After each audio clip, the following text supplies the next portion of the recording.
Capítulo 8. A previsão como fruto da modernidade. No outono de 2009, eu estava na Coreia, acompanhado por um grupo de figurões de terno e gravata. A uma mesa redonda, sentou-se um homem chamado Takatoshi Kato, então diretor adjunto de uma poderosa instituição internacional. Perante o painel de discussão, ele fez uma rápida apresentação em PowerPoint, mostrando suas projeções econômicas e as de seu departamento para 2010, 2011, 2012, 2013 e 2014. Isso aconteceu poucos dias antes de eu decidir elevar meu pensamento, falar devagar e em tom sacerdotal, tentando deixar as pessoas envergonhadas em vez de insultá-las. Ao ouvir a apresentação de Kato, não consegui me controlar e tive um surto de raiva diante de 2.000 coreanos. Fiquei tão irritado que quase comecei a gritar em francês, esquecendo-me de que estava na Coreia.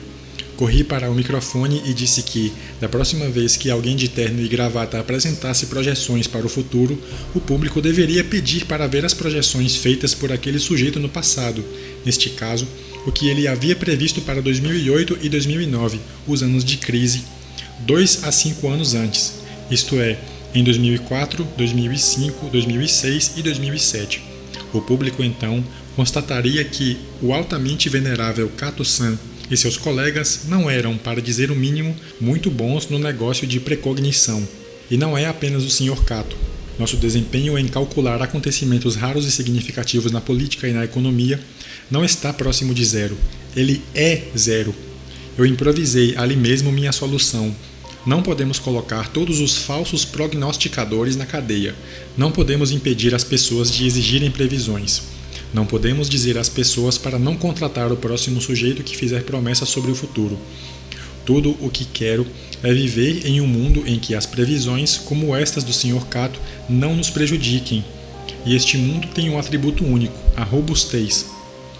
A ideia de propor a tríade nasceu naquele momento, como resposta à minha frustração, fragilidade, robustez, antifragilidade, como um substituto para os métodos preditivos. A senhorita Bré tem concorrentes. O que estava me deixando irritado daquele jeito era a minha percepção de que os prognósticos não são neutros, eles estão inteiramente imersos na iatrogenia. Os prognósticos podem ser extremamente prejudiciais para os que assumem riscos, o que não é muito diferente de oferecer às pessoas uma poção mágica no lugar do tratamento do câncer, ou propor a sangria, como na história de George Washington. E havia evidências. Danny Kahneman, legitimamente, continuava advertindo-me sobre meus acessos de raiva e minhas explosões diante dos respeitáveis representantes do saber instituído, gestos pouco condizentes com o sábio membro da inteligência no qual eu deveria ter me tornado. Ainda assim, ele atiçou ainda mais minha frustração e meu sentimento de indignação ao me alertar para as evidências da iatrogenia.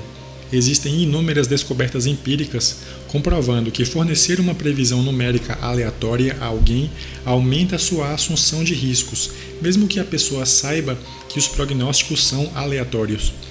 O que mais tenho ouvido são queixas sobre os prognosticadores. O próximo passo é óbvio, embora raramente seja colocado em prática. Prevenir a iatrogenia causada por prognósticos. Podemos entender os dispositivos que oferecem segurança para as crianças, mas não aqueles que protegem a arrogância dos prognosticadores. O preditivo. O que torna a vida simples é que o robusto e o antifrágil não precisam ter uma compreensão tão exata do mundo quanto aquilo que é frágil, e eles não precisam de prognósticos. Para perceber como a redundância é um modo de ação não preditivo, ou melhor, menos preditivo, usemos o argumento do capítulo 2. Se alguém tiver dinheiro extra no banco, além de estoques de bens comercializáveis, como carne e comida enlatadas e barras de ouro no porão, não será necessário saber com precisão qual evento causará dificuldades potenciais. Poderia ser uma guerra, uma revolução, um terremoto, uma recessão, uma epidemia, um ataque terrorista, a secessão do estado de Nova Jersey, qualquer coisa. Não é preciso fazer muitas previsões, ao contrário daqueles que estão em situação oposta, ou seja, endividados. Os endividados, em função de sua fragilidade, precisam prever com uma exatidão muitíssimo maior. É possível controlar a fragilidade muito mais do que imaginamos. Por isso, vamos amadurecer 3 pontos. 1. Uma vez que detectar a antifragilidade, ou na verdade sentir seu cheiro, como Tony Gorducho nos mostrará nos próximos capítulos, é infinitamente mais fácil do que prever e compreender a dinâmica dos eventos. Toda a missão resume-se a um ponto-chave: o que fazer para minimizar os danos e maximizar os ganhos dos erros de prognóstico. Isto é, fazer com que as coisas não se deteriorem ou até mesmo se beneficiem quando cometermos um erro. 2. Por enquanto, não queremos mudar o mundo. Deixemos isso para os utopistas soviéticos de Harvard e outros fragilistas. Devemos primeiro tornar as coisas mais robustas a deficiências e erros de prognóstico, ou até mesmo explorar esses erros, convertendo os limões em limonada.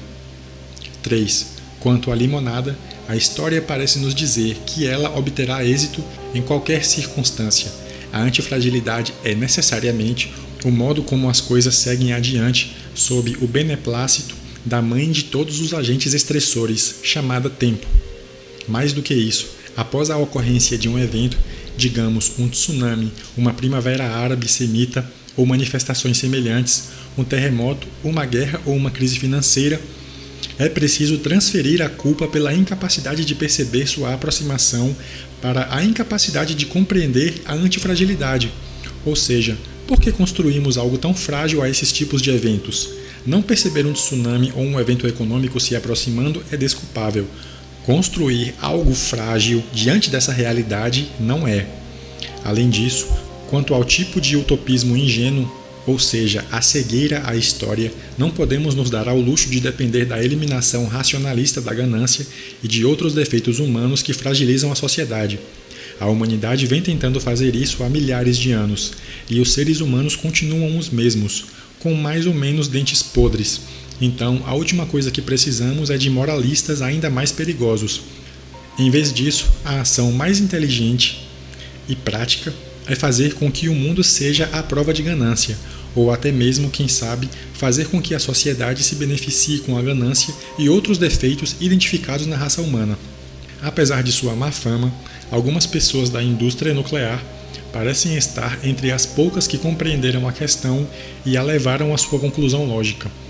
Após o desastre de Fukushima, em vez de prognosticar a falha e as probabilidades de desastre, estas inteligentes empresas nucleares perceberam que deveriam concentrar-se primeiramente na exposição à falha, tornando a previsão ou a não previsão da falha bastante irrelevante. Essa abordagem leva à construção de reatores suficientemente pequenos e à sua instalação a uma profundidade suficiente para permitir que várias camadas de proteção formem-se à sua volta, de modo que a falha não nos afete muito caso ocorra. É mais caro, porém, ainda assim é melhor do que nada. Outro exemplo, dessa vez na economia, é o foco do governo sueco na total responsabilidade fiscal após os problemas de orçamento enfrentados em 1991. Isso os torna muito menos dependentes dos prognósticos econômicos, e foi isso que fez com que escapassem das crises posteriores. A ideia de se tornar um não-Peru. É óbvio para qualquer pessoa que ainda não tenha bebido que podemos enviar um homem, uma família, um vilarejo com uma pequena câmara municipal à Lua e prever a trajetória dos planetas ou o mais mínimo efeito com a ajuda da física quântica, mas os governos com modelos igualmente sofisticados não são capazes de prever revoluções, crises, déficits orçamentários ou mudanças climáticas, ou até mesmo os preços de fechamento do mercado de ações, que irá ocorrer apenas daqui a algumas horas. Há 2 domínios diferentes, um em que é possível prever, até certo ponto, e o outro, o domínio do cisne negro, em que só os perus e as pessoas com comportamento semelhante ao dos perus deveriam operar. E a fronteira é tão visível para os não-perus quanto a existente entre o gato e a máquina de lavar. As vidas social, econômica e cultural encontram-se no domínio do cisne negro, a vida física bem menos. Além disso, a ideia é separar os domínios entre aqueles em que tais cisnes negros são imprevisíveis e relevantes e aqueles em que os eventos raros não geram preocupação alguma, por serem previsíveis ou por serem irrelevantes. No prólogo, mencionei que a aleatoriedade no domínio do cisne negro é irremediável. Repetirei isso até ficar rouco. O limite é matemático, ponto final, e não há maneira de contornar isso neste planeta.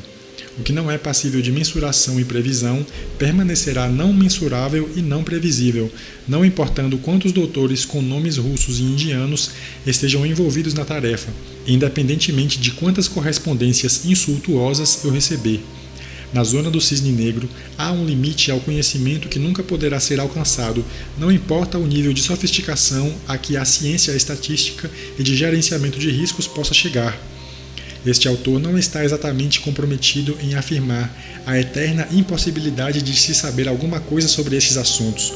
O problema geral do ceticismo tem sido levantado ao longo da história por uma vasta tradição de filósofos, incluindo Sexto Empírico, Algazel, Hume e muitos outros céticos e empiristas céticos, mas sim em formalizar e modernizar tal impossibilidade, como um pano de fundo e um adendo ao meu argumento contrário ao Peru.